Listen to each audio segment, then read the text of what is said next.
অসমীয়া ৰচনা, গ্ৰন্থ আৰু গ্ৰন্থমেলা। মানুহৰ জীৱনত গ্ৰন্থৰ প্ৰভাৱ অপৰিসীম। কিতাপ নথকা ঘৰক খিৰিকীহীন কোঠাৰ লগত তুলনা কৰা হয়। সেইবাবে গ্ৰন্থৰ মেলা হ'ল জ্ঞান বিস্তাৰৰ মেলা। গ্ৰন্থমেলা লেখক, পাঠক, প্ৰকাশকৰ মিলনভূমি। লেখকে কিতাপ লিখি দিয়ে, প্ৰকাশকে তাক ৰুচিসন্মতভাৱে ধুনীয়াকৈ নিৰ্ভুলভাৱে চপাই বন্ধাই উলিয়াব লাগে আৰু পাঠকে তাক কিনি পঢ়িব লাগে। এই তিনিওজৰে উপযুক্ত সংযোগ নহ'লে ভাল গ্ৰন্থ নোলায়। বিশ্বৰ বিভিন্ন গ্ৰন্থমেলা।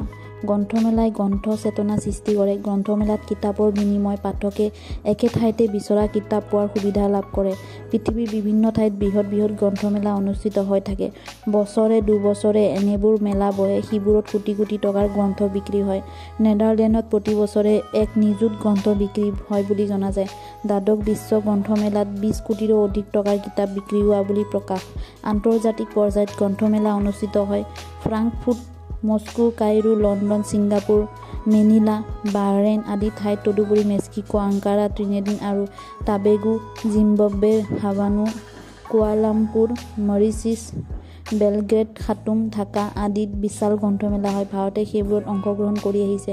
অসমৰ গ্ৰন্থমেলা। গ্ৰন্থ প্ৰকাশনৰ ক্ষেত্ৰত পৃথিৱীৰ ভিতৰত ভাৰতৰ স্থান পঞ্চম। সেইবাবে এই শতিকাৰ তৃতীয় দশক মানৰ পৰাই ভাৰতৰ বিভিন্ন ঠাইত গ্ৰন্থ বিক্ৰী সৰু বৰ উদ্যোগে গঢ় লৈ উঠিছিল।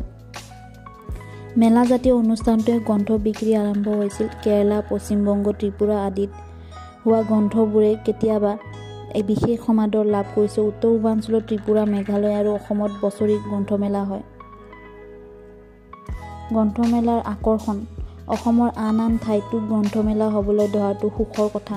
আজি কিছুদিন ধৰি যোৰহাট, শিৱসাগৰ, দুলীয়াজান, তিনিচুকীয়া, বঙাইগাঁও, বৰপেটা, গোৱালপাৰা আদিত আনুষ্ঠানিকভাৱে গ্ৰন্থমেলা হৈছে। কোনো কোনো প্ৰকাশকে নিজাববীয়াকৈ গ্ৰন্থমেলা পতাও দেখা যায়। 2 বছৰমান আগতে NBTৰ উদ্যোগত চলন্ত গ্ৰন্থমেলা অসমৰ বহু ঠাইত হৈছিল। গ্ৰন্থমেলাৰ লগত আলোচনা চক্ৰকে ধৰি কিছুমান সাহিত্য অনুষ্ঠানৰো আয়োজন কৰা হয়। আজি নিজে তেনে অনুষ্ঠানৰ উপভোগ কৰি উপকৃত হৈছোঁ। ছাত্ৰ-ছাত্ৰীৰ উপযোগী অনুষ্ঠান সৰহকৈ দিব পাৰিলে ভাল হ'ব। সামৰণি।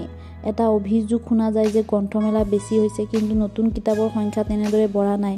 অসমৰ জাতীয় উন্নতিৰ বাবে প্ৰকাশকসকলে পাঠকৰ বাবে নতুন নতুন গ্ৰন্থ যোগান ধৰিব লাগিব।